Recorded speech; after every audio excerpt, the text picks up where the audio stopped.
the French striker who made a surprising decision 9 years ago to move to Mexico and join Tigres. It's not every day you see a prime player opting for a different culture and money over competing in the heart of football action. Gignac's journey to Mexico adds an intriguing chapter to the evolving story of football's global landscape. Back when Andre-Pierre Gignac was 29, still in his prime, he did something not many European players dared to do, especially from a top-5 league country like France. He left his prime and comfortable football life to venture into uncharted territory, Mexico. A move that drew criticism yet turned out to be a life-changing adventure in the Monterrey metropolitan area. Gignac, a well-regarded French striker, had never left his home country until his unexpected international journey to Mexico in 2015. His football journey started at Lorient, then Toulouse, before becoming a symbol of Marseille in the first half of the last decade. At Marseille, Gignac made a remarkable impact, scoring 147 goals in 250 matches with 36 assists. Despite only playing for 5 seasons, he became the club's 4th all-time top scorer, trailing behind Jean-Pierre Papin, Mamadou Niang, and Florian Thauvin, all of whom played more games than the globetrotting Gignac. In the season before heading to Liga MX, Gignac outscored stars like Zlatan Ibrahimovic and Edinson Cavani, netting 21 goals for Marseille. Despite playing in the World Cup for France, he was not a household name in the Americas, and even his new Tigres teammates were unfamiliar with him. Jose Francisco Torres, a US international, shared his surprise about Gignac joining the team. Nobody knew who he was.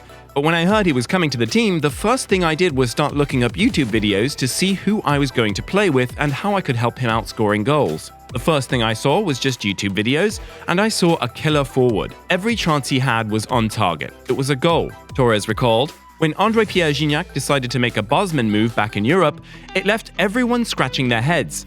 After a stellar season with Marseille under Marcelo Bielsa, Gignac had plenty of enticing options. Inter and Napoli were vying for him, Galatasaray and Lyon were in the mix, and a lucrative offer from Saudi Arabia was on the table. Bielsa, however, had grand plans. He wanted Gignac at Manchester United. When I came to the end of my contract with Marseille, he wanted me to sign for Manchester United. It was his aim for me. He wanted to galvanize me. He knew that I adored Man U. It is one of my favorite teams in Europe because of Ruud van Nistelrooy, who I adored, shared Gignac. Surprisingly, Gignac took a detour and ended up in Mexico. It sparked memories of Gignac's earlier reputation as an unprofessional player who didn't take care of himself. Chants like "a Big Mac for Gignac" echoed from the past, highlighting his past weight issues. It seemed like Gignac was opting for a laid-back life away from the European spotlight, enjoying the good climate and perhaps some other perks suggested by his playboy vibe. On top of that, even the French Burger King made an ad about Big Mac Gignac. The mockery was out of this world. But Bielsa intervened, addressing Gignac's professionalism and convincing him that shedding a few kilos would only enhance his game. Fast forward to today, at the age of 38, playing in what some call a vacation league, Gignac looks as fit and ready as any professional in Europe. The unexpected journey to Mexico turned out to be a revitalizing chapter in Gignac's career. Tigres, eager to rise to the top of Mexican football, had come close during that year's Clausura. They topped the table but stumbled in the playoffs, missing out on a potential second title in 4 years. Feeling the need for a game changer, they made a surprising move. They brought in Gignac. This transfer was anything but ordinary. European players rarely ventured into Liga MX, and if they did, it wasn't typically during their prime. While some big names like Pep Guardiola, Emilio Butragueño, and Luis Garcia had once played in the league towards the end of their careers, Gignac's arrival felt different from the start. Fast forward 5 years, and Gignac's transfer marked a turning point in Tigres' history. It triggered an era of unparalleled success, elevating the French star to a unique status in Mexico's sporting culture. The story of Gignac's arrival became a pivotal chapter in Tigres' journey. Tigres, eager to make a game-changing move, set their sights on Gignac. Jose Francisco Torres, a key player for Tigres at the time, admits that like everyone else, he didn't know much about Gignac. So he did what anyone inquisitive would do. He searched for Gignac on YouTube. Nobody knew who he was, Torres recalls. But when I heard he was coming to the team, the first thing I did was start looking up YouTube videos to see who I was going to play with and how I could help him out scoring goals. The first thing I saw was just the YouTube videos, and I saw a killer forward. Every chance he had was on target. It was a goal. I knew he was a killer in front of the goal, and that was a good thing for us because we needed a forward like that on the team. Little did they know that this mysterious forward from France would go on to become a Mexican football icon and a Tigres legend, leading the club to numerous titles and earning the nickname Mr. Liguilla for his playoff heroics. The story of Gignac's arrival marked the beginning of an extraordinary chapter in Mexican football history. In just a few games, Gignac made a splash, scoring his debut goal against Brazilian side Internacional and helping Tigres reach the Copa Libertadores final. While they fell short against River Plate, the trophies soon started pouring in. During his first Apertura campaign in Mexico, Gignac scored a whopping 11 goals, guiding Tigres to the playoffs. He showcased his prowess in the quarterfinals against Chiapas, scoring in both legs and propelling Tigres to the final against Pumas. In a nail-biting showdown, Gignac netted in each leg and sealed the deal in the penalty shootout, securing the first of many titles. Torres' initial impression couldn't have been more accurate. Gignac was exactly what Tigres needed. Nearly 6 years later, Gignac has broken records, turning Tigres into a true powerhouse in Mexico and North America. "I knew he was going to do great things," says Torres, who left Tigres in 2019 after winning 5 trophies with Gignac. "He makes the difference right away. He's a guy that works hard on and off the field.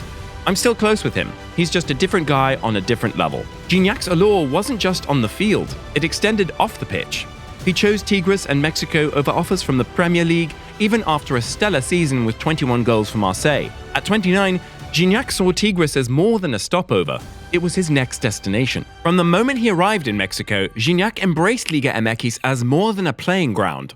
He fully immersed himself in the country and its culture, not just dominating on the field, but also becoming a cherished figure off it, winning over teammates and fans alike. Back in 2015, when Jürgen Damm arrived at Tigres with Andre and Aquino, Gignac was already showing signs of his commitment to embracing Mexico. Despite knowing limited Spanish initially, he approached it like a pro, determined to communicate better during his extended stay in Mexico.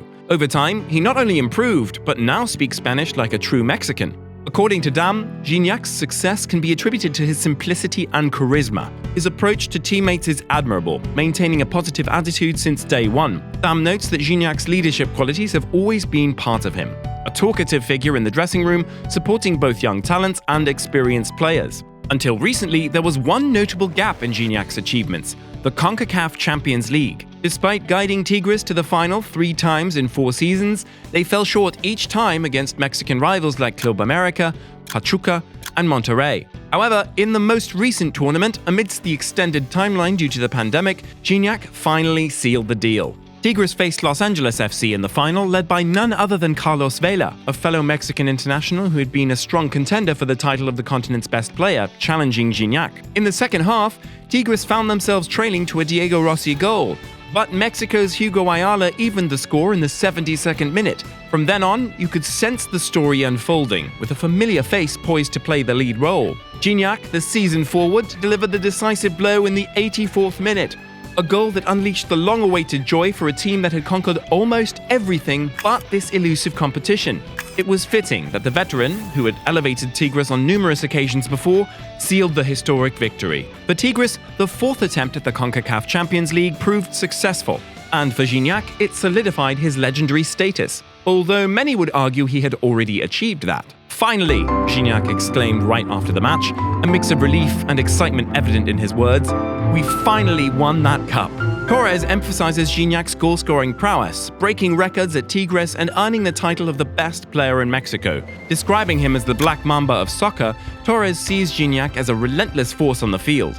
For Damm, Gignac is not just a teammate, but a role model, making an indelible mark on Tigres' history. Legend, icon, leader, friend, whether you call him the Black Mamba, Mr. Liguilla, or the King of Tigres, Andre-Pierre Gignac has become a name etched in the memory of Mexican soccer enthusiasts.